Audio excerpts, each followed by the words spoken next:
Sapiens by Yuval Harari, Part 4, The Scientific Revolution, Chapter 15, The Marriage of Science and Empire. How far is the sun from the earth? It's a question that intrigued many early modern astronomers, particularly after Copernicus argued that the sun, rather than the earth, is located at the center of the universe. A number of astronomers and mathematicians tried to calculate the distance, but their methods provided varying results. A reliable means of making the measurement was finally proposed in middle of 18th century. Every few years, the planet Venus passes directly between the sun and the earth. The duration of the transit differs when seen from distant point on the earth's surface because the tiny difference in the angle at which the observer sees it. If several observations of the same transit were made from different continents, simple trigonometry was all it would take to calculate our exact distance from the sun. Astronomers predicted that the next Venus transit would occur in 1761 and 1769. So, expeditions were sent from Europe to four corners of the world in order to observe the transits from many distant points as possible. In 1761, scientists observed the transit from Siberia, North America, Madagascar, and South Africa. As the 1769 transit approached, the European scientific community mounted a supreme effort. The scientists were dispatched as far as northern Canada and California. The Royal Society of London for the Improvement of Natural Knowledge concluded that this was not enough. To obtain the most accurate result, it was imperative to send an astronomer all the way to southwestern Pacific Ocean. The Royal Society resolved to send an eminent astronomer, Charles Green, to Tahiti and spread neither efforts nor money. But since it was funding such an expensive expedition, it hardly made sense to use it to make just a single astronomical observation. Green was therefore accompanied by a team of 8 other scientists from several disciplines, headed by botanist Joseph Banks and Daniel Solander. The team also included artists assigned to produce drawings of the new lands, plants, animals, and peoples that the scientists would no doubt encounter. Equipped with the most advanced scientific instruments that Banks and Royal Society could buy, the expedition was placed under the command of Captain James Cook, an experienced seaman, as well as an accompanied geographer and ethnographer. The expedition left England in 1768, observed the Venus transit from Tahiti in 1769, reconnoitred several Pacific islands, visited Australia and New Zealand, and returned to England in 1771. It brought back enormous quantities of astronomical, geographical, meteorological, botanical, zoological, and anthropological data. Its findings made major contributions to a number of disciplines, sparked the imagination of Europeans with astonishing tales of South Pacific, and inspired future generation of naturalists and astronomers. One of the fields that benefited from the Cook expedition was medicine. At the time, ships that set sail to distant shores knew that more than half of their crew members would die on the journey. The nemesis was not angry natives, enemy warships, or homesickness. It was a mysterious ailment called scurvy. Men who came down with the disease grew lethargic and depressed, and their gums and other soft tissue bled. As the disease progressed, their teeth fell out, open sores appeared, and they grew feverish, jaundiced, and lost control of their limbs. Between the 16th and the 18th centuries, scurvy is estimated to have claimed the lives of about 2 million sailors. No one knew what caused it, and no matter what remedy was tried, sailors continued to drive in droves. The turning point came in 1747 when a British physician, James Lind, conducted a controlled experiment on sailors who suffered from the disease. He separated them into several groups and gave each group a different treatment. One of the test groups was instructed to eat citrus fruits, a common folk remedy for scurvy. The patients in this group promptly recovered. Lind did not know what the citrus fruits had that the sailor's body lacked, but we know now that it is vitamin C.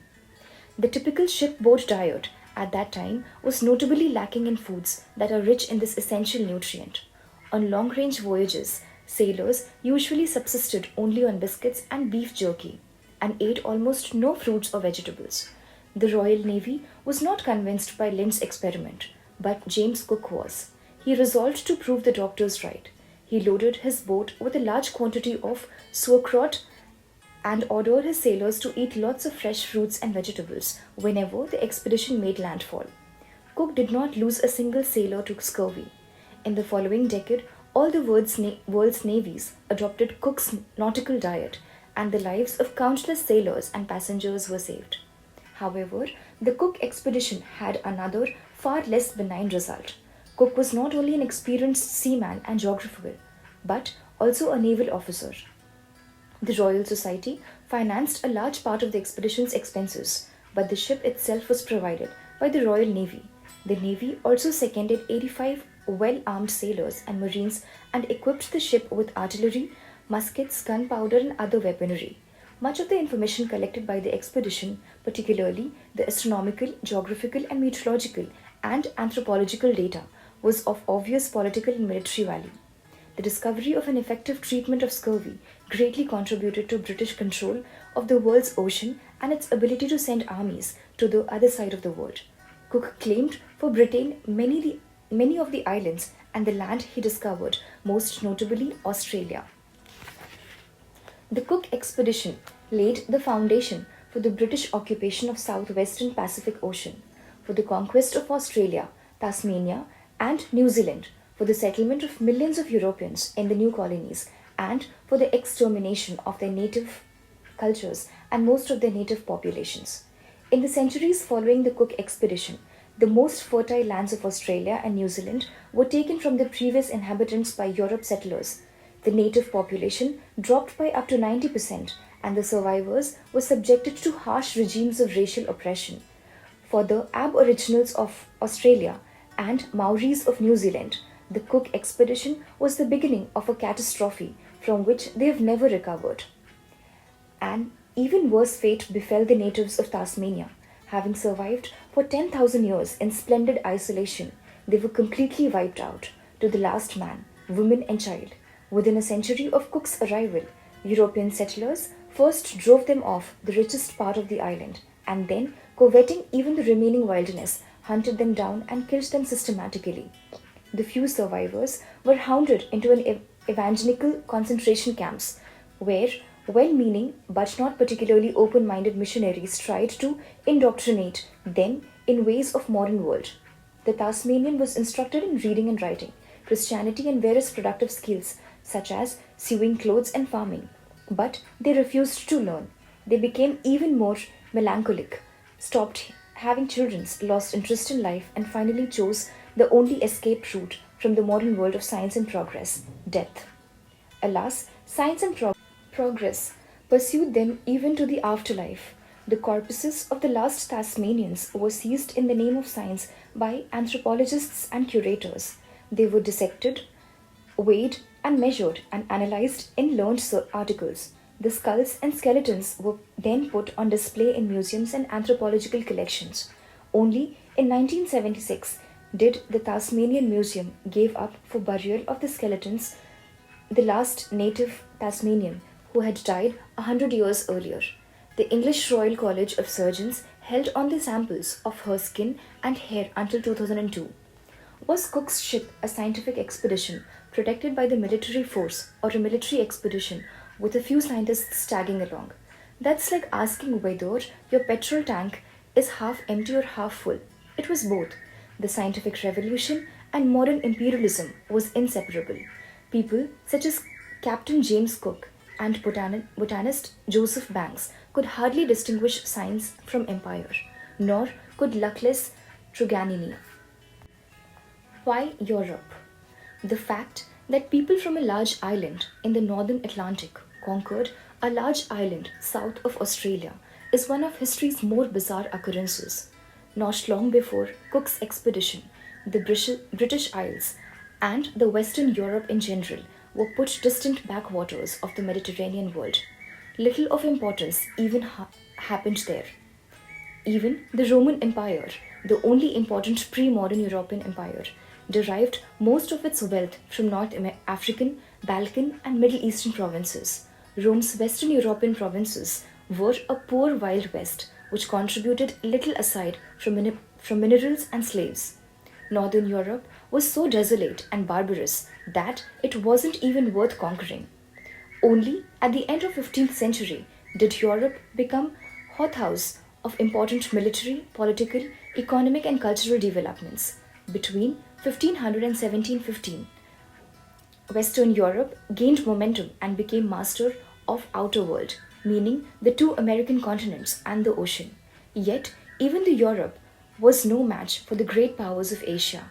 Europeans managed to conquer America and gain supremacy at the sea mainly because the Asiatic powers showed little interest in them. The early modern era was a golden age of Ottoman Empire in the Mediterranean, of Safavid Empire in Persia and Mughal Empire in India, and Chinese Ming and Qing dynasties. They expanded their territories significantly and enjoyed unprecedented demographic and economic growth. In 1775, Asia accounted for 80% of the world's economy. The combined economies of India and China alone represented two-thirds of global production. In comparison, Europe was an economic dwarf. The global center of power shifted to Europe only between 1750 and 1850, when Europeans humiliated the Asian powers in a series of wars and conquered large parts of Asia. By 1900, Europeans firmly controlled the world's economy and most of its territory. In 1950, Western Europe and United States together accounted for more than half of global production, whereas China's proportion had been reduced to 5%. Under the European aegis, a new global order and global culture emerged. Today, all humans are, to a much greater extent than they usually want to admit, Europeans in dress, thought, and taste.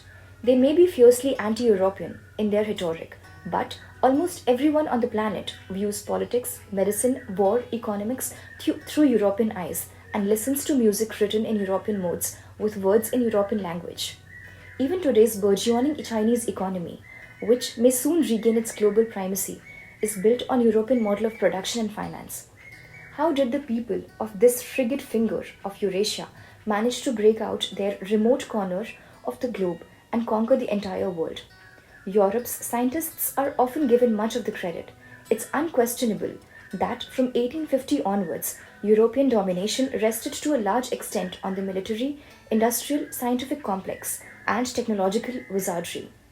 All successful late modern empires cultivated scientific research in the hope of harvesting technological innovations, and many scientists spent most of their time working on arms, medicines, and machines for their imperial masters.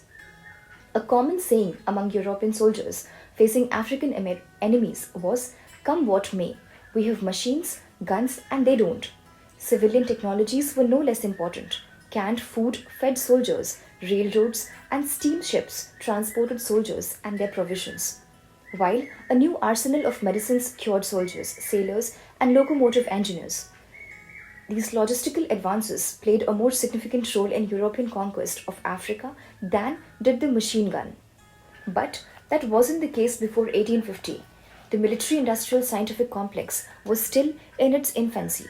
The technological fruits of scientific revolution was unripe, and the technological gap between European, Asiatic, and African powers was small.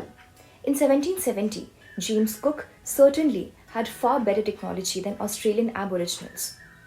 But so did the Chinese and the Ottomans. Why then was Australian explored and colonized by Captain James Cook and not by Captain Van Hengse or Captain Hussein Pasha? More importantly, if in 1770 Europeans had no significant technological advantage over Muslims, Indians, and Chinese, how did they manage in the following century to open such a gap between themselves and the rest of the world? Why did the military industrial scientific complex blossom in Europe rather than India? When Britain leaped forward, why were France, Germany, and United States quick to follow, whereas China lagged behind?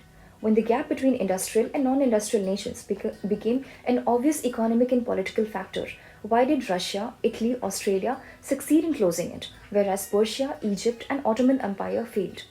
After all, the technology of the first industrial wave was relatively simple. Was it so hard for Chinese or Ottomans to engineer steam engines, manufacture machine guns, and lay down railroads? The world's first commercial railroad opened for business in 1830 in Britain. By 1850, Western nations were crisscrossed by almost 40,000 kilometers of railroads. But in the whole of Asia, Africa, and Latin America, there were only 4,000 kilometers of tracks. In 1880, the West boasted more than 350,000 kilometers of railroads, whereas the rest of the world there was about 35,000 kilometers of train lines. The first railroad in China opened in 1876. It was 25 kilometers long and built by Europeans. The Chinese government destroyed it the following year. In 1880, the Chinese Empire did not operate a single railroad. The first railroad in Persia was built only in 1888, and it connected Tehran with Muslim holy site about 10 kilometers south of the capital. It was constructed and operated by Belgian company. In 1950, the total railway network of Persia still accounted to meager 2,500 kilometers in a country 7 times size of Britain. The Chinese and Persians did not lack technological inventions such as steam engines. They lacked the values, myths, judicial apparatus, and socio-political structures that took centuries to form and mature in West, and which could not be copied and internalized rapidly. France and the United States quickly followed in Britain's footsteps because the French and Americans already shared the most important British myths and social structures. The Chinese and the Persians could not catch up as quickly because they thought and organized their societies differently. This explanation shed new light on the period from 1500 to 1850. During this era, Europe did not enjoy any obvious technological, political, military, or economic advantage over the Asian powers. Yet, the continent built up a unique potential whose importance suddenly became obvious in 1850. The apparent equality between Europe, China, and the Muslim world in 1750 was a mirage. Imagine two builders, each busy constructing very tall towers. One builder uses wood and mud bricks, whereas the other uses steel and concrete. At first, it seems that there is not much a difference between the two methods, since both towers grow at a similar pace and reach a similar height. However, once a critical threshold is crossed, the wood and mud tower cannot stand and strain, the collapses, whereas the steel and concrete towers, story by story, as far as the eye can see. What potential did Europe develop in the early modern period that enabled it to dominate the late modern world? There are two complementary answers to this question: modern science and capitalism.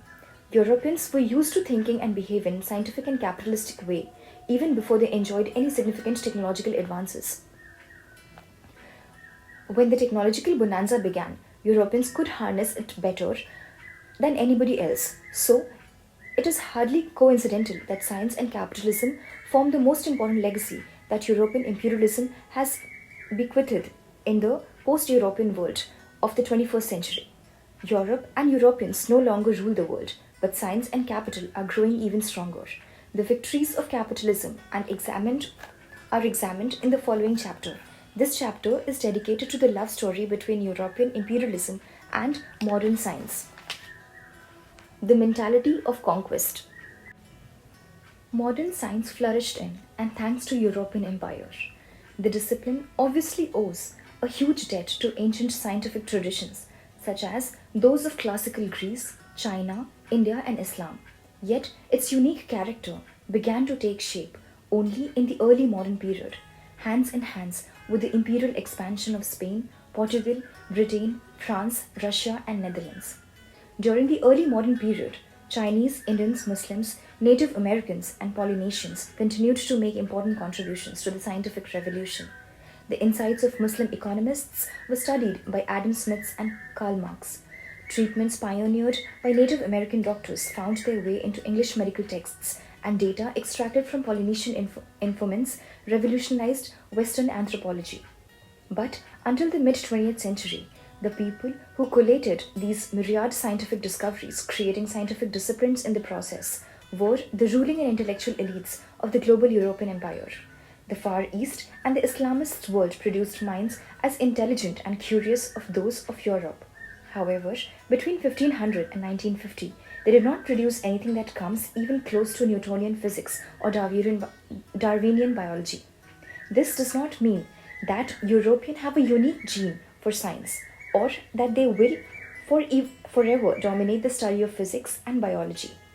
Just as Islam began as an Arab monopoly but was subsequently taken over by Turks, Persians, so modern science began as a European speciality but is today becoming a multi ethnic enterprise. What forged the historical bond between modern science and European imperialism? Technology was an important factor in the 19th and 20th century, but in the early modern era, it was of limited importance. The key factor was that the plant seeking botanists and the colony seeking naval officers shared a similar mindset. Both scientists and conquerors began by admitting ignorance. They both said, I don't know what's out there.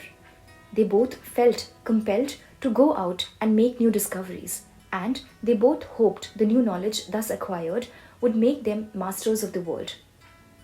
European imperialism was entirely unlike all other imperial projects in history. Previous seekers of empire tended to assume that they already understood the world. Conquests merely utilized and spread their view of the world. The Arabs, to name one example, did not conquer Egypt, Spain, or India in order to discover something they did not know. The Romans, Mongols, and Aztecs voraciously conquered new lands in search of power and wealth, not in search of knowledge. In contrast, European imperialists set out to distant shores in hope of obtaining new knowledge along with new territories. James Cook was not the first explorer to think this way. The Portuguese and Spanish voyagers of the 15th and 16th centuries already did. Prince Henry the Navigator and Vasco da Gama explored the coasts of Africa and, while doing so, seized control of islands and harbors. Christopher Columbus discovered America and immediately claimed sovereignty over the new lands of the kings of Spain. Ferdinand Magellan found a way around the world and simultaneously laid the foundation for the Spanish conquest of the Philippines. As time went by, the conquest of knowledge and the conquest of territory became even more tightly intertwined.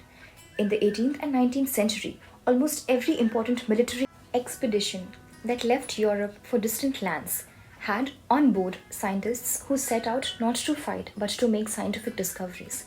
When Napoleon invaded Egypt in 1798, he took 165 scholars with him. Among other things, they founded an entirely new discipline, Egyptology, and made important contributions to the study of religion, linguistics, and botany. In 1831, the Royal Navy sent the ship HMS Beagle to map the coasts of South America, the Falklands Island, and Galapagos Island. The Navy needed this knowledge in order to tighten Britain's imperial grip over South America. The ship's captain, who was an amateur scientist, decided to add a geologist to the expedition to study geological formations that they might encounter on the way. After several professional geologists refused his invitation, the captain offered a job to the 22-year-old Cambridge graduate Charles Darwin. Darwin had studied to become an Anglican person, but was far more interested in geology and natural sciences than in the Bible. He jumped at the opportunity, and the rest is history. The captain spent his time on the voyage drawing military maps, while Darwin collected the empirical data and formulated the insights that would eventually become the theory of evolution. On 28 July 1969, Neil Armstrong and Buzz Aldrin landed on the surface of Moon. In the months leading up to their expedition, the Apollo 2 astronauts trained in a remote moon-like desert in western United States. The area is home to several Native American communities, and there is a story or legend describing an encounter between the astronauts and one of the locals. One day, as they were training, the astronauts came across an old Native American. The man asked them what they were doing there. They replied that they were a part of a research expedition that would shortly travel to explore the moon. When the old man heard that, he fell silent for a few moments and then asked the astronauts if they could do him a favor. "What do you want?" they asked. "Well," said the old man, "the people of my tribe believe that holy spirits live on the moon. I was wondering if you could pass an important message to them from my people." "What's the message?" asked the astronauts. The man uttered something in his tribal language and then asked the astronauts to repeat it again and again until they had memorized it correctly. "What does that mean?" asked the astronauts. "Oh, I cannot tell you. It's a secret that only our tribe and moon spirits are allowed to know." When they returned to their base, the astronauts searched and searched until they found someone who could speak the tribal language, and asked him to translate the secret message. When they repeated what they had memorized, the translator started to laugh. When he calmed down, the astronauts asked him what it meant. The man explained the sentence they had memorized so carefully meant, "Don't believe a single word these people are telling you. They have come to steal your land." Now, empty maps. The modern explore and conquer mentality is nicely illustrated by the development of world maps. Many cultures drew world maps long before the modern age. Obviously, none of them really knew the whole of the world. No Afro-Asian culture knew about America, and no American culture knew about Afro-Asia. But unfamiliar areas were simply left out or filled with imaginary monsters and wonders. These maps had no empty spaces. They gave impression of a familiarity with the entire world.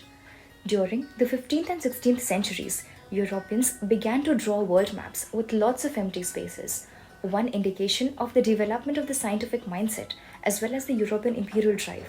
The empty maps were a psychological and ideological breakthrough, a clear admission that Europeans were ignorant of large parts of the world.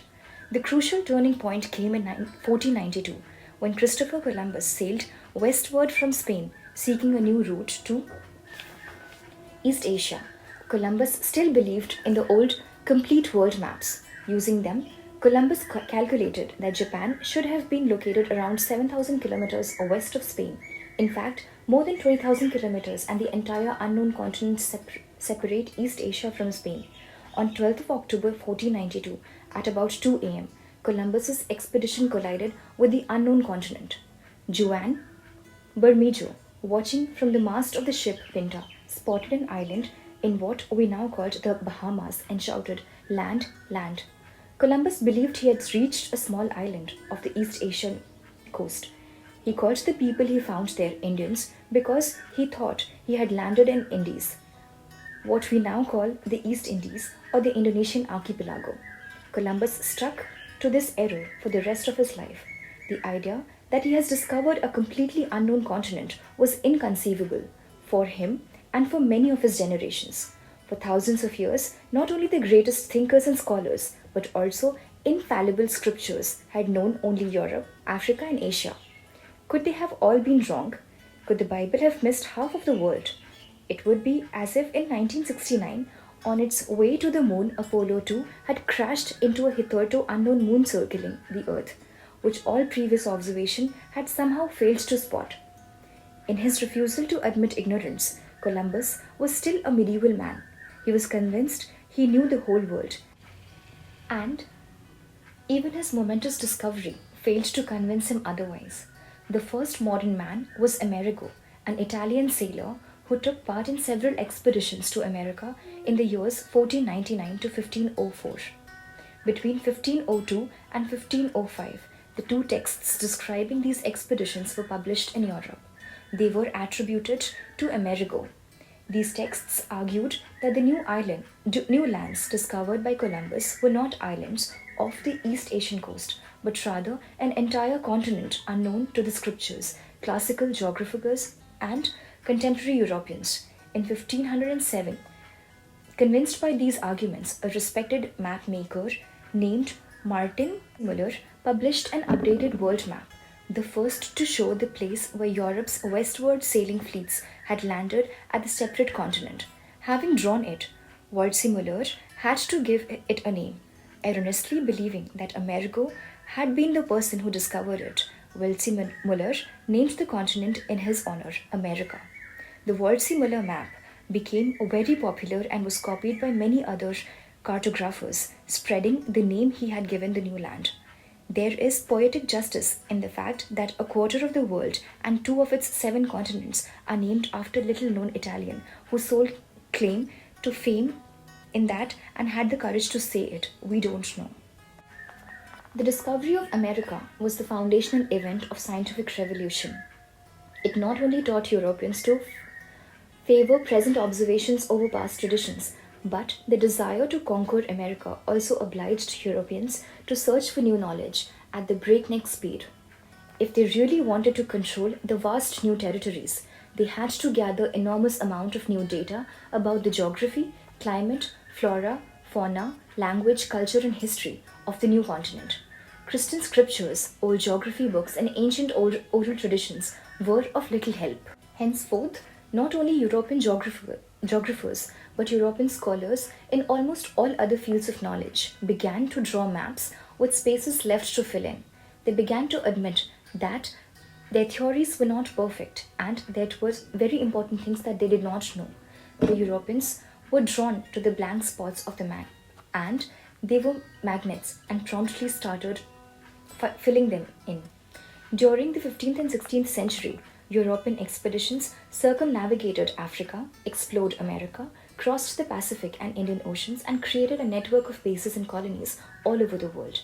They established the first truly global empire, knit together the first global trade networks. The European imperial expeditions transformed the history of the world from being a series of histories of isolated peoples and cultures. It became a history of single integrated human society. These European explore and conquer expeditions are so familiar to us that we tend to overlook just how extraordinary they were. Nothing like them had ever happened before. Long-distance campaign of conquests are not natural undertaking. Throughout history, most human societies were so busy with local conflicts and neighborhood quarrels that they never considered exploring and conquering distant lands. Most great empires extended their control only over their immediate neighborhood. They reached far-flung lands simply because their neighborhood kept expanding.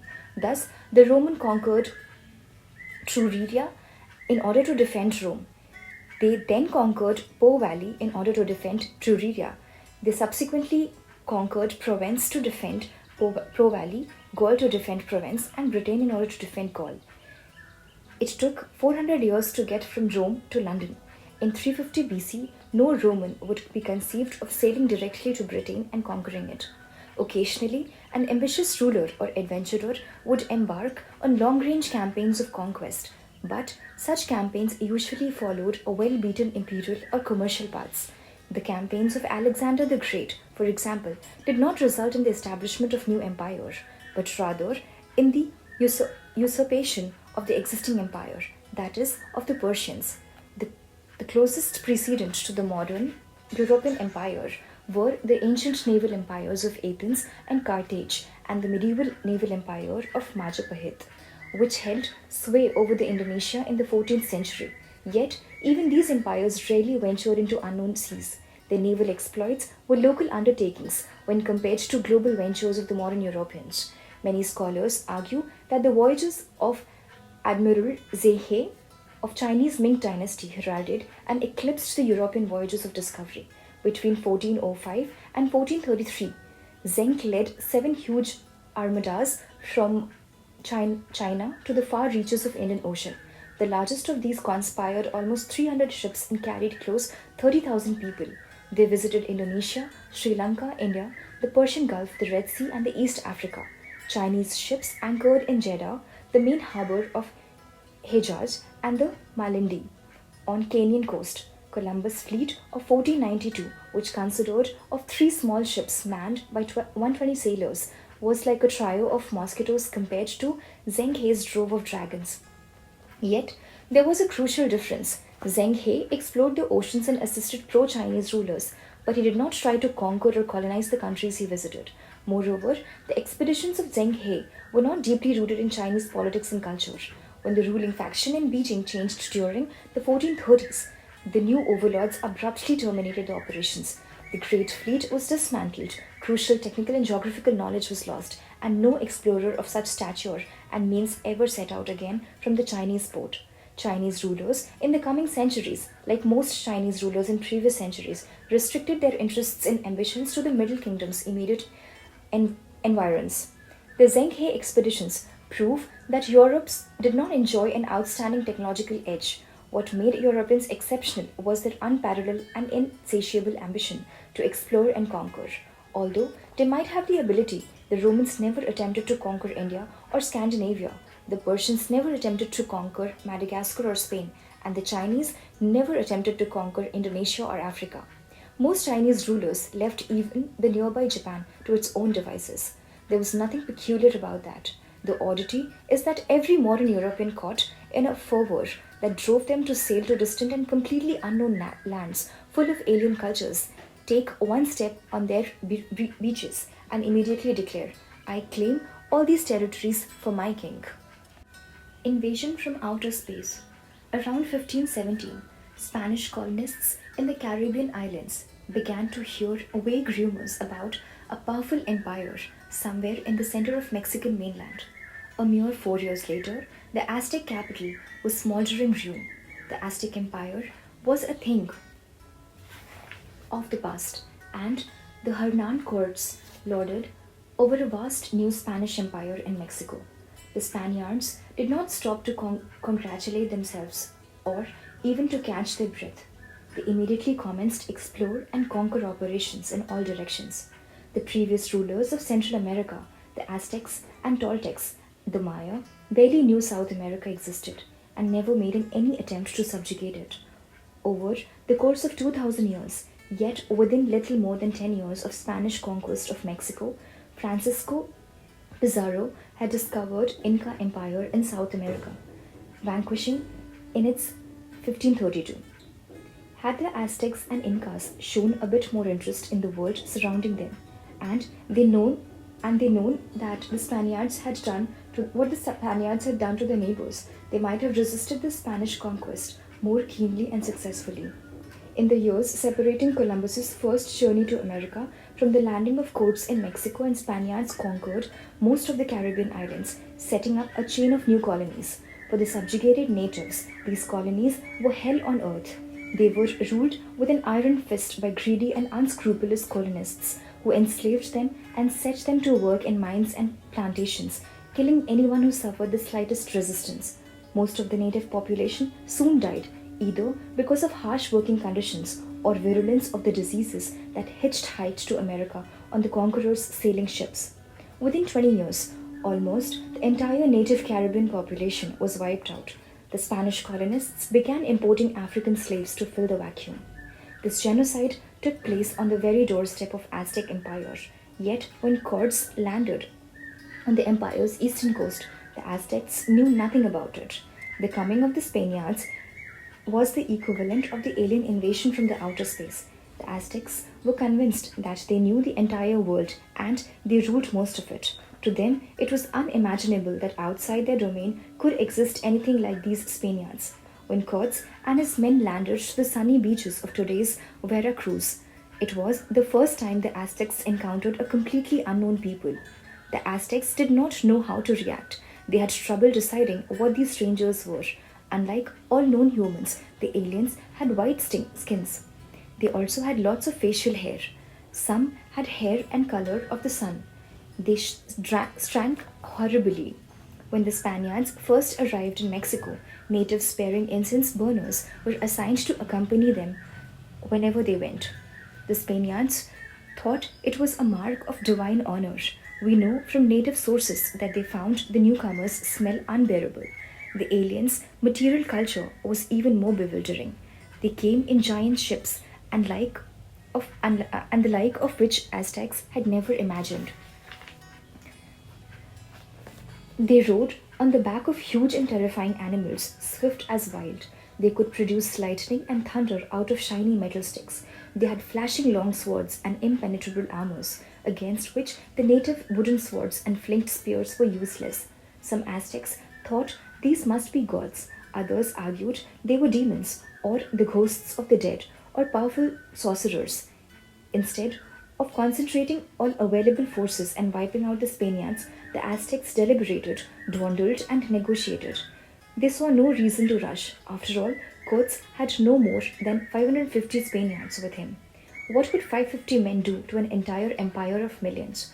Cortes was equally ignorant about the Aztecs, but he and his men held significant advantages over their adversaries. While Aztecs had no experience to prepare them for the arrival of these strange looking and foul smelling aliens, the Spaniards knew that the earth was full of unknown human reliance, and no one had greater expertise in invading alien lands and dealing with situations about which they were utterly ignorant. For the modern European conquerors, like the modern European scientists, plunging into the unknown was exhilarating.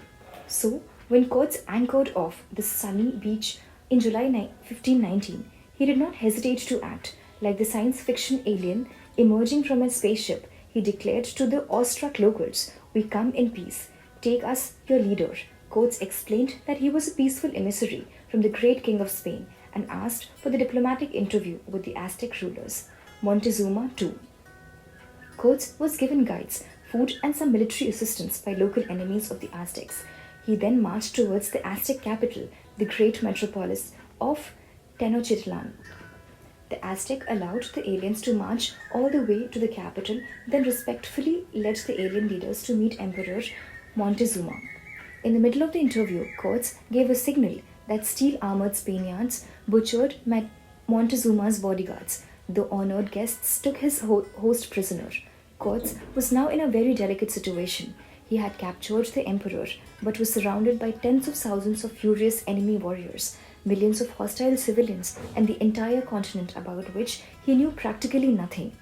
He had at his disposal only a few hundred Spaniards, and the closest Spanish reinforcements were in Cuba, more than 1,500 kilometers away.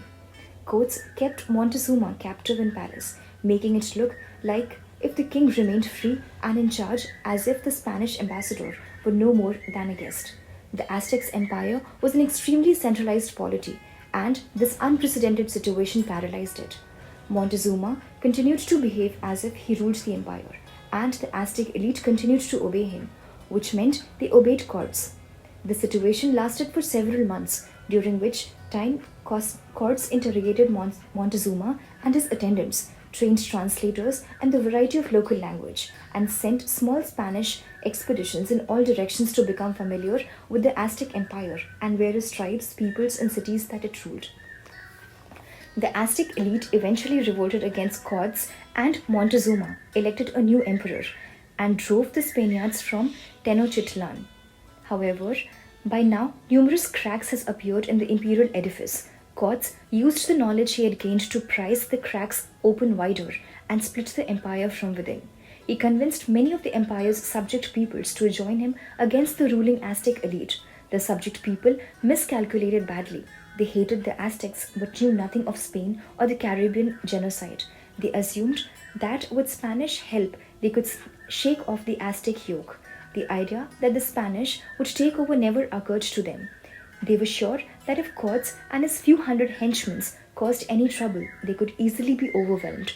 The rebellious people provided Coates with an army of 10,000 of local troops, and with its help, Coates besieged Tenochtitlan and conquered the city.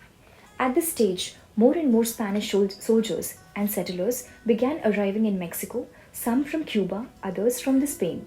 When the local people realized what was happening, it was too late. Within a century of landing in Veracruz, the native population of Americas had shrunk by about 90%, due mainly to unfamiliar diseases that reached America with the invaders. The survivors found themselves under the thumb of greedy and racist regime that was far worse than that of Aztecs. 10 years after Coates landed in Mexico, Pizarro arrived on the shore of Inca Empire. He had far fewer soldiers than Coates. His expedition numbered just 168 men, yet Pizarro benefited from all the knowledge and experience gained in previous invasions. The Inca, in contrast, knew nothing about the face of Aztecs. Pizarro plagiarized Coates. He declared himself a peaceful emissary from the King of Spain, invited the Inca rulers Atahualpa to a diplomatic interview, and then kidnapped him. Pizarro proceeded to conquer the paralyzed empire with the help of local allies. If the subject peoples of Inca Empire had known the fate of the inhabitants of Mexico, they would have thrown in their lot with the invaders, but they did not know them. The native people of America were not only the ones to pay a heavy price for their parochial outlook. The great empires of Asia and Ottoman The Safavid and the Mughal and the Chinese were quickly heard that the Europeans had discovered something big, yet they displayed little interest in these discoveries. They continued to believe that the world revolved around Asia and made no attempts to compete with the Europeans for control of America and of the new ocean lanes in the Atlantic and the Pacific. Even puny European kingdoms such as Scotland and Denmark sent a few explore and conquer expeditions to America, but not one expedition of either explorations or conquest was ever sent to America from Islamic world, India or China. The first non-European power that tried to send a military expedition to America was Japan. That happened in June 1942 when a Japanese expedition conquered Kiska and Attu, two small islands off the Alaska coast, capturing in the process 10 US soldiers and a dog. The Japanese never got any closer to the mainland. It is hard to argue that the Ottomans or the Chinese were too far away, or that they lacked the technological, economic, and military wherewithal. The resources that sent Heng He from China to East Africa in the 1420s should have been enough to reach America. The Chinese just weren't interested. The first Chinese world map to show America was not issued until 1602, and then by the European missionaries. For 300 years, Europeans enjoyed undisputed mastery in America and Oceania. In the Atlantic and the Pacific, the only significant struggles in those regions were between different European powers. The wealth and resources accumulated by Europeans eventually enabled them to invade Asia too, defeat its empires, and divide it among themselves. When the Ottomans, Persians, Indians, and Chinese woke up and began paying attention, it was too late. Only in the 20th century did non-European cultures adopt a truly global vision. This was one of the crucial factors that led to the collapse of European hegemony. Thus, in the Algerian War of Independence, Algerian guerrillas defeated a French army with an overwhelming numerical, technological, and economic advantage. The Algerians prevailed because they were supported by a global anti-colonial network and because they worked out how to harness the world's media in their cause, as well as a public opinion in France itself. The defeat had little North Vietnam inflicted on the American Colossus was based on a similar strategies. These guerrilla forces showed that even superpowers could be defeated if a local struggle became a global cause. It is interesting to contemplate what might have happened had Montezuma been able to manipulate public opinions in Spain and gain assistance from one of Spain's rival, that is Portugal, France, or the Ottoman Empire. Rare spiders and forgotten scripts. Modern science and modern empires were motivated by the restless feeling that perhaps something important awaited beyond the horizon, something they had better explore and master. Yet, the connection between science and empire went much deeper. Not just the motivation, but also the practices of empire building were entangled with those of scientists. For modern Europeans, building an empire was a scientific project, while setting up scientific discipline was an imperial project. When the Muslims conquered India, they did not bring along archaeologists to systematically study Indian history, anthropologists to study Indian culture, geologists to study Indian soil, and zoologists to study Indian fauna. When the British conquered India, they did all of these things. On 10th of April 1802, the Great Survey of India was launched. It lasted 60 years. With the help of tens of thousands of native laborers, scholars, and guides, the British carefully mapped the whole of India, marking borders, measuring distances, and even calculating for the first time the exact height of Mount Everest and other Himalayan peaks. The British explored the military resources of Indian provinces and the location of their gold mines, but they also took the trouble to collect information about rare Indian spiders, to catalogue colorful butterflies, to trace the ancient origins of extinct Indian languages, and to dig up forgotten ruins. Mohenjo-daro was one of the chief cities of the Indus Valley civilization, which flourished in the 3rd millennium BC and was destroyed around 1900 BC. None of India's pre-British rulers, neither the Mauryas nor the Guptas, nor the Delhi Sultans, nor the Great Mughals, had given the ruins a second glance. But a British archaeological survey took notice of the site in 1922. A British team then excavated it and discovered the first great civilization of India, which no Indian had been aware of. Another telling example of British scientific curiosity was deciphering the cuneiform script. This was the main script used throughout the Middle East for close to 3000 years, but the last person able to read it probably died sometime in the early 1st millennium AD. Since then, inhabitants of the region frequently encountered cuneiform inscriptions on monuments, stelae, ancient ruins, and broken pots, but they had no idea how to read the weird, angular scratches, and as far as we know, they never tried.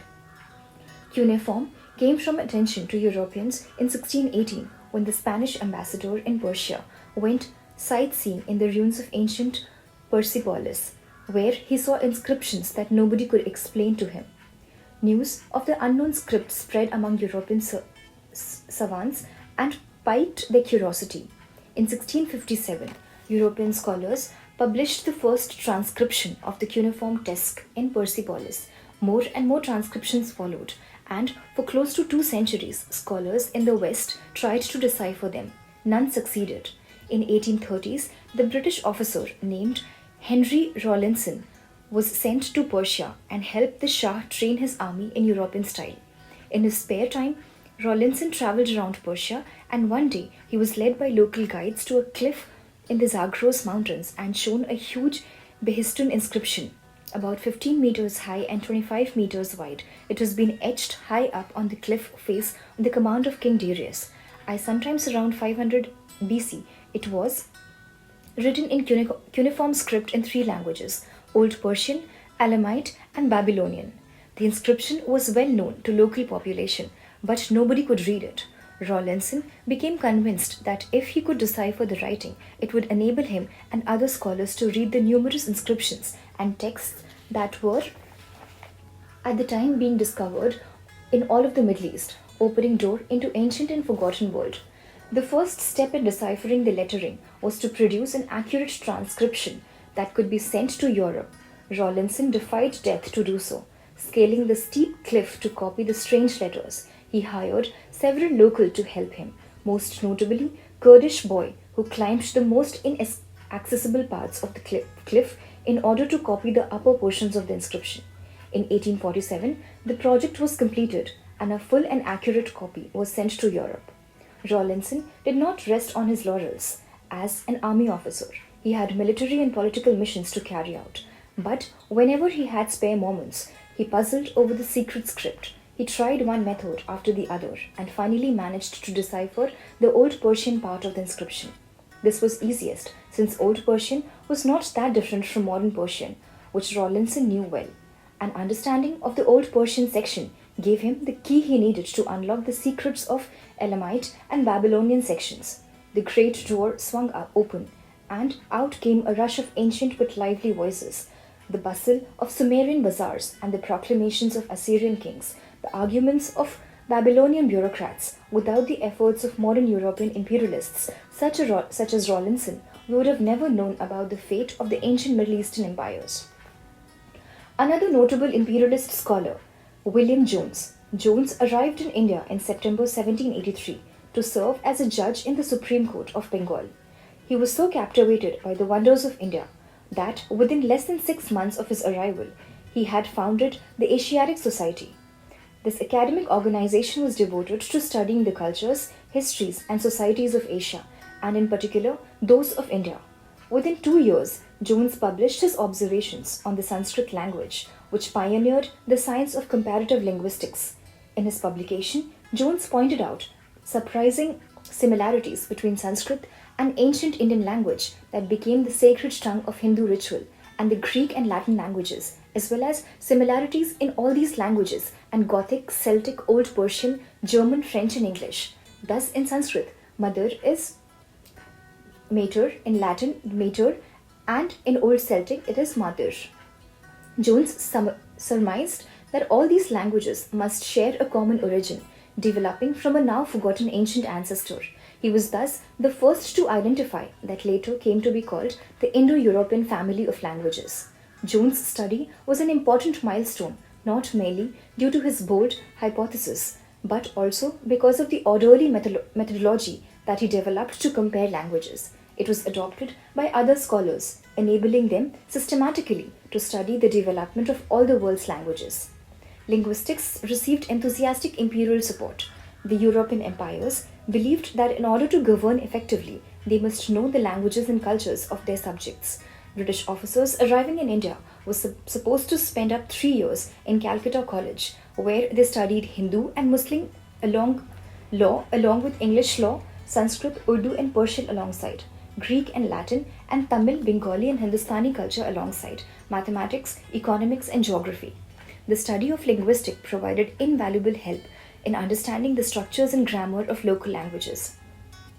Thanks to the work of people like William Jones and Henry Rawlinson, the European conquerors knew their empires very well, for better, indeed, than any previous conquerors or even than the native population itself. Their superior knowledge had obvious practical advantages. Without such knowledge, it is unlikely that a ridiculously small number of Britons could have succeeded in governing, oppressing, and exploiting so many hundreds of millions of Indians for 2 centuries. Throughout the 19th and early 20th centuries, fewer than 5,000 British officials, about 40,000 to 70,000 British soldiers, and perhaps another 100,000 British business people, hangers on, wives, and children were sufficient to conquer and rule up to 300 million Indians. Yet, these practical advantages were not the only reason why empires financed the study of linguistics, botany, geography, and history. No less important was the fact that science gave the empires ideological justification. Modern Europeans came to believe that acquiring new knowledge was always good. The fact that empires produced a constant stream of new knowledge branded them as progressive and positive enterprises. Even today, histories of sciences such as geography, archaeology, and botany cannot avoid crediting the European empires, at least indirectly. Histories of botany have little to say about the sufferings of Aboriginal Australians, but they usually find some kind of words from James Cook or Joseph Banks. Furthermore, the new knowledge accumulated by the empires made it possible, at least in theory, to benefit the conquered population and bring them the benefits of progress, to provide them with medicine and education, to build railroads and canals, to ensure justice and prosperity. Imperialists claimed that their empires were not vast enterprises of exploitation, but rather altruistic projects conducted for the sake of non-European races. The Rudyard Kipling words in The White Man's Burden. Take up the white man's burden, send forth the best ye breed, go bind your sons to exile, to serve your captives' need. To wait in heavy harness, on fluttered folk and wild, your new-caught sullen peoples, half devil, half child. Of course, the fact often belied this myth. The British conquered Bengal, the richest province of India, in 1764. The new rulers were interested in little except enriching themselves. They adopted disastrous economic policies that a few years later led to an outbreak of Great Bengal famine. It began in 1769, reached catastrophic levels in 1770s, and lasted till 1773. About 10 million Bengalis, a third of the province's population, died in the calamity. In truth, neither the narrative of oppression and exploitation nor that of white man's burden completely matches the fact. The European empires did so many different things on such a large scale that you can find plenty of examples to support whatever you want to say about them. You think that these empires were evil monsters that spread death, oppression, and injustice around the world. You could easily fill an encyclopedia with their crimes. You want to argue that they in fact improved the conditions of their subjects with new medicines, better economic conditions, and greater security. You could fill another encyclopedia with their achievements. Due to their close cooperation with science, these empires wielded so much power and changed the world to such an extent that perhaps they cannot be simply labeled as good or evil. They created the world as if we know it, including the ideologies we use in order to judge them. But science was also used by imperialists to more sinister ends. Biologists, anthropologists, and even linguists provided scientific proofs that Europeans are superior to all other races and consequently have the right to rule over them. After William Jones argued that all Indo-European languages descend from a single ancient language, many scholars were eager to discover who the speaker of that language had been. They noticed that the early Sanskrit speakers who had invaded India from Central Asia more than 3,000 years ago had called themselves Arya. The speakers of earliest Persian language called themselves Arya. European scholars consequently surmised that the people who spoke the primordial languages that gave birth to both Sanskrit and Persian must have called themselves Aryans. Could it be a coincidence that those who founded this magnificent Indian, Persian, Greek, and Roman civilizations were all Aryans? Next, British, French, and German scholars wedded the linguistic theory about the industrious Aryans to Darwin's theory of natural selection and posited that the Aryans were not just linguistic groups but a biological entity, a race. And not just any race, but a master race of all tall, light haired, blue eyed, hard working, and super rational humans who emerged from the midst of the North to lay the foundations of culture throughout the world. Regrettably, the Aryans who invaded India and Persia intermarried with the local natives they found in these lands, losing their light complexion and blonde hairs, and with them their rationality and diligence. The civilizations of India and Persia consequently declined. In Europe, on the other hand, the Aryans preserved their racial purity. This is why Europeans has managed to conquer the world, and why they were fit to rule it, provided they took precautions not to mix their inferior races. Such racist theories, prominent and respectable for many decades, have become anathema among scientists and politicians alike. People continue to conduct a heroic struggle against racism without noticing that the battlefront has shifted and that the place of racism in imperial ideology has not been replaced by culturism. There is no such word, but it's about time we coined it.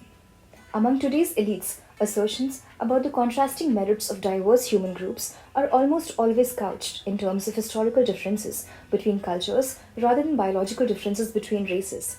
We no longer say it's in their blood, we say it's in their culture. Thus, European right-wing parties which oppose Muslim immigration usually take care to avoid racial terminologies. Marine Le Pen's speechwriters would have been shown the doors on the spot had they suggested that the leaders in the Front National go on television to declare we don't want those inferior Semites to dilute our Aryan blood and spoil the Aryan civilization. Instead, the French Front National, the Dutch Party for Freedom, the Alliance for Future of Austria, and their like tend to argue the Western culture, as it has evolved in Europe, is characterized by democratic values, tolerance, and gender equality, whereas Muslim culture, which evolved in the Middle East, is characterized by hierarchical politics, fanaticism, and misogyny. Since two cultures are so different, and since many Muslim immigrants are unwilling to adopt Western values, they should not be allowed to enter, lest they foment internal conflicts and corrode European democracy and liberalism. Such culturists' arguments are fed by scientific studies in the humanities and social sciences that highlight the so-called clash of civilizations and the fundamental differences between different cultures. Not all historians and anthropologists accept these theories or support their political usages, but whereas biologists today have an easy time de-avowing racism, simply explaining that biological differences between present-day human population are trivial, it is hard for historians and anthropologists to disavow culturism. After all, it is the differences between human cultures are trivial. Why should we pay historians and anthropologists to study them? Scientists have provided the imperial project with practical knowledge, ideological justification, and technological gadgets. Without this contribution, it is highly questionable whether Europeans could have conquered the world. The conquerors returned the favor by providing scientists with information and protection, supporting all kinds of strange and fascinating projects, and spreading the scientific way of thinking to the far concerns of the earth. Without imperial support, it is doubtful whether modern science would have progressed very far. There are very few scientific disciplines that did not begin their lives as servants to imperial growth and that do not owe a large proportions of their discoveries, collections, buildings, and scholarships to the generous help of army officers, navy captains, and imperial governors. This is obviously not the whole story. Science was supported by other institutions, not just by empires. And the European empire rose and flourished, thanks to the factors other than science. Behind the meteoric rise of both science and empire, lurks one particularly important force: capitalism. Were, capitalism If not for businessmen seeking to make money, Columbus would have not reached America, James Cook would have not reached Australia, and Neil Armstrong would have not taken that small step on the surface of the moon.